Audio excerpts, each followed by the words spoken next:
Hello hi అండి, అందరూ ఎలా ఉన్నారు? ఇవాళ ఈ వీడియోలో ఈపీఎఫ్ ఖాతాదారులకి ఒక ఇంపార్టెంట్ విషయం అండి.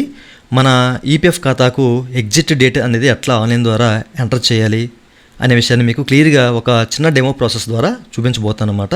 స్కిప్ చేయకుండా ఎండ్ వరకు చూడండి, మీకు క్లియర్గా అర్థమవుతుంది. ఓకేనా? ఎక్కడ స్కిప్ చేయకుండా చూస్తే నేను ఎట్లా చేస్తున్నాను అసలు అనేది మీకు క్లియర్గా అర్థమవుతుంది. అయితే వీడియోలోకి వెళ్ళే ముందు ఇలాంటి విషయాలు మీరు మరింత తెలుసుకునే కింద సబ్స్క్రైబ్ బటన్ ఉంది, దాన్ని ట్యాప్ చేసి మంచిగా సబ్స్క్రైబ్ చేసి పక్కనే ఉన్న బెల్ బటన్ని యాక్టివేట్ చేయండి. అనేది కాకుండా లైక్ చేసి మన ఛానల్ సపోర్ట్ చేయండి. ఇక టాపిక్ని స్టార్ట్ చేస్తే కనుక ముందుగా మీరు ఏం చేస్తారంటే ఈ వెబ్సైట్లోకి ఎంటర్ అవ్వాలన్నమాట. ఓకేనా? EPFindia.gov.in. దీనికి సంబంధించిన లింక్ వీడియో కింద మీకు డిస్క్రిప్షన్లో ఇస్తాను. సో క్లిక్ చేసి ఓపెన్ చేయండి. అయితే మన ఛానల్ని రెగ్యులర్గా ఫాలో అయ్యే వాళ్ళకి ఇదంతా తెలుసు, బట్ బిగినర్స్ కోసం అనమాట. ఓకేనా? సో ప్రస్తుతం మనకి ఈ ప్రాసెస్ ఎట్లా ఉంది అనేది మీరు ఇక్కడ చూడొచ్చు. సో ఇప్పుడు మీరు ఏం చేస్తారంటే ఈ వెబ్సైట్ ఓపెన్ చేసిన తర్వాత కేవైసీ అప్డేషన్ మెంబర్ అని చెప్పేసి ఒక ఆప్షన్ కనిపిస్తుంది. దీన్ని క్లిక్ చేసి ఓపెన్ చేయండి. ఓపెన్ చేయగానే యూనిఫైడ్ పోర్టల్ అయితే ఓపెన్ అవుతుంది అనమాట. ఈ పాపప్ని మీరు క్యాన్సిలర్ ఓకే చేయండి. ఓకేనా? ఇప్పుడు మీ సంబంధించిన ఈ నెంబరు పాస్వర్డ్ అని క్యాప్చా ఎంటర్ చేసి ఇక్కడ నుంచి మీరు ముందుకు వెళ్ళాలి. అయితే మనం సాధారణంగా మన యొక్క ఈపీఎఫ్ ఖాతాకి ఎగ్జిట్ డేట్ ఇవ్వాలంటే కనుక మనం ఉద్యోగం మానేసిన తర్వాత 2 months వెయిట్ చేయాల్సిందే. ఓకేనా? 2 months తర్వాత మనము మన యొక్క ఈపీఎఫ్ ఖాతాకి ఎక్కడైతే మానేసామో ఆ ఖాతాకి ఎగ్జిట్ డేట్ అనేది ఎంటర్ చేసుకోవచ్చు. ఓకేనా? ఎగ్జిట్ డేట్ ఇచ్చిన తర్వాత ఎంచక్గా ఫైనల్ సెటిల్మెంట్ చేసి మొత్తం అమౌంట్ అనేది విత్డ్రా చేసుకోవచ్చు.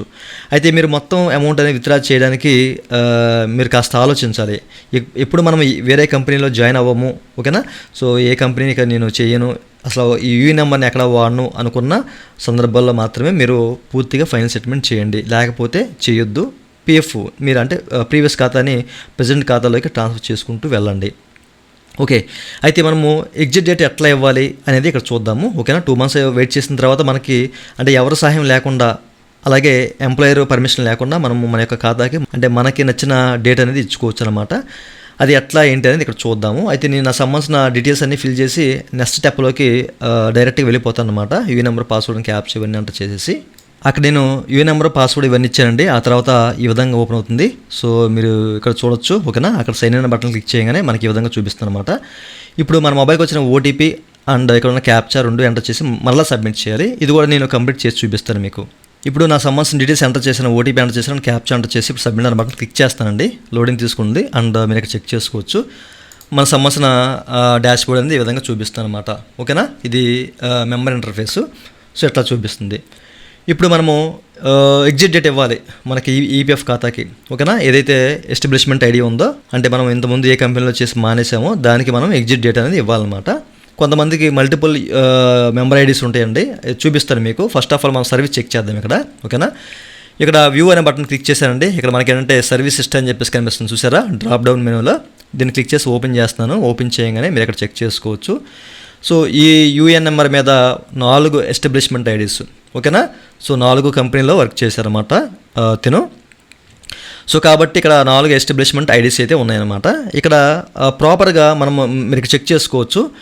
ఎక్కడ ఓవర్ ల్యాప్ లేకుండా అంత సక్రమంగా ఉందన్నమాట. ఇప్పుడు మనం ఏంటంటే ఇక్కడ ఈ 3వది ఏదైతే ఉందో, ఓకేనా? సో దీనికి మనం ఏంటంటే ఇక్కడ ఎగ్జిట్ అనేది ఇవ్వాలి. ఓకే? సో ఎప్పుడు కూడా మీరు చెక్ చేసుకోవాలండి. So previous company, present company. So previous company ఏంటంటే ఇక్కడ మీరు చూడొచ్చు డేట్ ఆఫ్ ఎగ్జిట్ అనేది 27/6/2019 అని చెప్పేసి ఉంది కదా. ఓకేనా? 27/6/2019 క్లియర్గా వినండి, తర్వాత మళ్ళీ మీరు ఇబ్బంది పడతారు. ఓకేనా? డేట్ ఆఫ్ ఎగ్జిట్ అనేది ప్రీవియస్ కంపెనీ 27/6/2019. ఓకేనా? 27వ తారీఖు 6వ నెల 2019 ఆ డేట్లో మానేసేదన్నమాట. ఇప్పుడు ఈ కంపెనీకి మనం వచ్చేసరికి మీరు చెక్ చేసుకోవచ్చు. ఇట్లా డేట్ ఆఫ్ జాయినింగ్ వచ్చేసరికి 1/6/2019. అంటే ఇక్కడ ఓవర్లాప్ ఇష్యూ ఉందన్నమాట. ఓకేనా?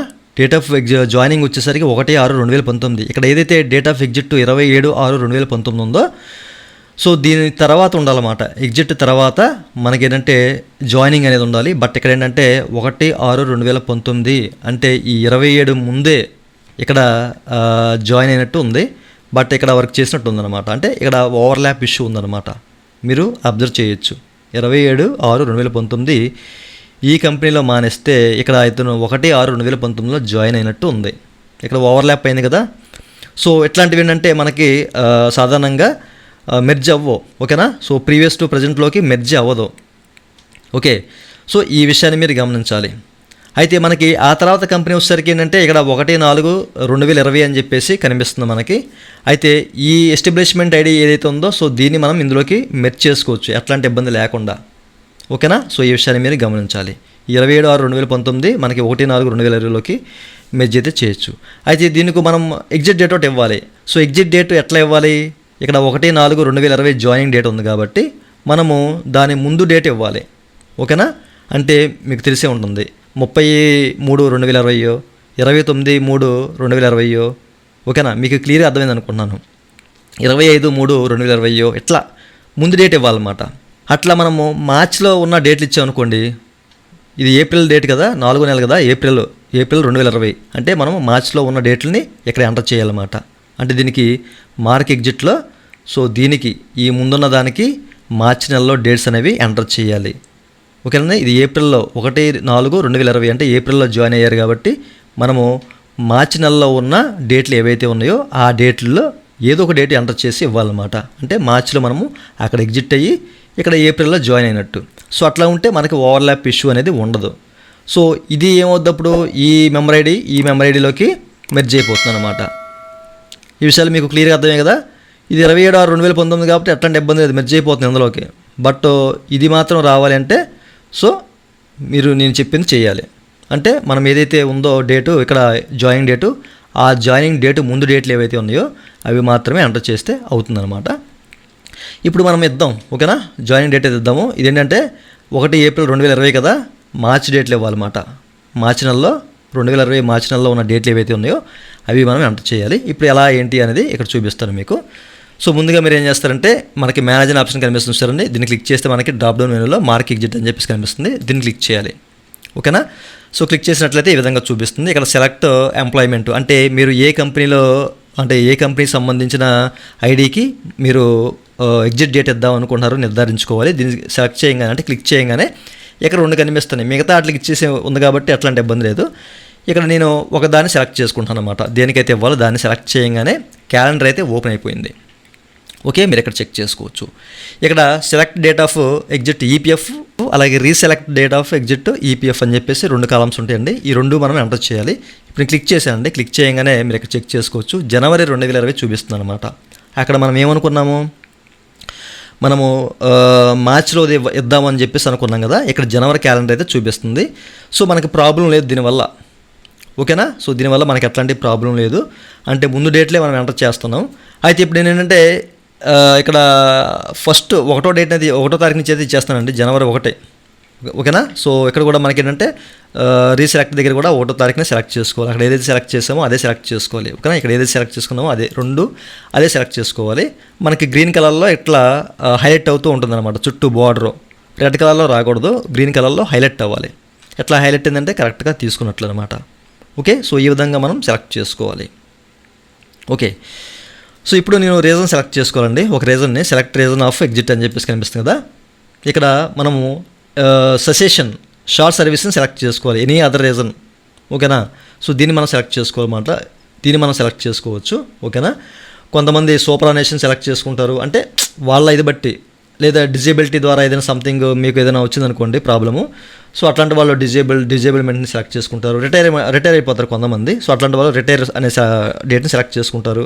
అంటే రీజన్ బట్టి అనమాట. నేను సాధారణంగా ప్రీవియస్ కంపెనీ మానేసి వచ్చాను, అంటే వేరే కంపెనీలో నాకు బెటర్గా శాలరీ ఇస్తున్నారు కాబట్టి ఇక్కడ మానేసి ఆ కంపెనీలో జాయిన్ అయ్యాను. సో అట్లాంటి సందర్భంలో మీరు ఇట్లా చాలామంది ఏంటంటే ఇలాగే ఈ సందర్భాల్లోనే మానేస్తూ ఉంటారు అనమాట. నచ్చుకోలేకపోతే శాలరీ అనేది వేరే కంపెనీ హైక్ ఇస్తుందని చెప్పేసి వెళ్ళిపోతూ ఉంటారు కదా. అట్లాంటి వాళ్ళు సజెషన్ షార్ట్ సర్వీస్ని సెలెక్ట్ చేసుకోవాలి, ఎనీ అదర్ రీజన్. ఓకేనా? ఏ రీజన్ అయినా కానివ్వండి అని చెప్పేసి.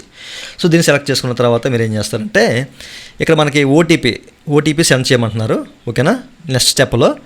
ఓకే, అయితే మీరు ఇప్పుడు ఏం చేయాలంటే ఇక్కడ మనకి చెక్ బాక్స్ ఉంటుంది. ఈ చెక్ బాక్స్లో టిక్ చేసుకొని ఇక్కడ రిక్వెస్ట్ ఓటీపీ అని చెప్పేసి కనిపిస్తున్న ఆప్షన్, దీన్ని సెలెక్ట్ చేసుకోవాలి. అంటే క్లిక్ చేయాలన్నమాట. ఓకేనా?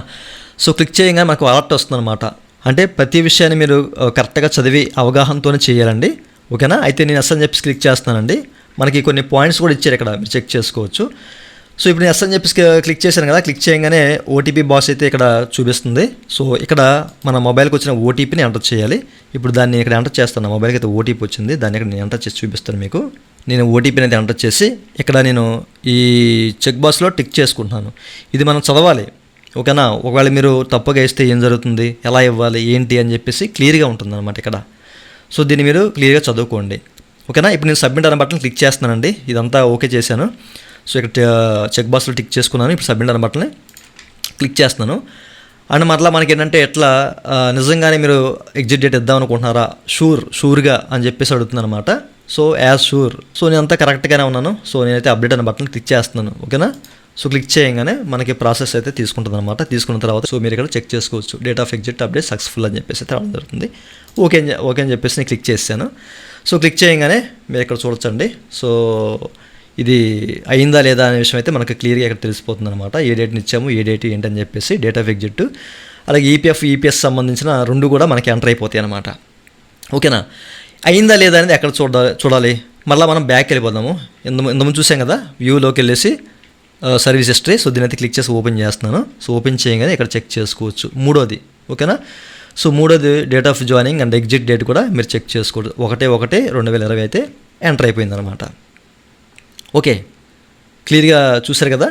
1/6/2019లో జాయిన్ అయ్యాడు, 1/1/2020లో ఎగ్జిట్ అయిపోయినట్లు. ఇక్కడ మనం వేరే కంపెనీలో 1/4/2020లో జాయిన్ అయ్యాడు.